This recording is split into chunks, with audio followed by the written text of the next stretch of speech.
In the quiet escape of a cottage garden somewhere out in the world lies this impressive plant, foxglove, Digitalis purpurea, a story of beauty and of danger. This is a biennial upright flower tower, full of itty-bitty bell-shaped flowers on tall spires. Resembles that of close proximity to a lupin, but taller. These flowers can reach up to heights of 5 feet. Before we dive too deep into this beautiful plant, a little disclaimer.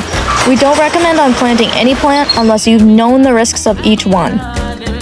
You should treat this as if it's a mushroom that you've never eaten before. So don't plant unless you've done all your research. Foxglove especially can be considered a healer or a killer, depending on your scenario. Toxic to humans and pets, although rare that it is recorded. The toxicity includes naturally occurring chemicals from every part of the plant, so do not ingest. However, foxglove is used to treat heart conditions by slowing the beat or regulating an irregular rhythm. Increased muscle contractions, increases heart blood output. The true gardener handles this plant with admiration, respect, and caution. Prized for its tall, striking blooms, foxglove is great when positioned against a fence.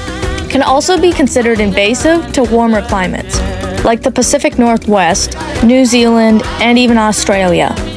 It reseeds itself through dropping its seeds by the thousands.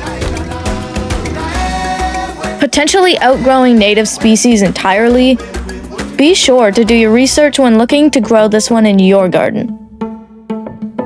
Check your grow zone and climate to better understand the risks. Where do these plants grow? Typically, they'll make home in disturbed soils, acidic soils, and along roadsides.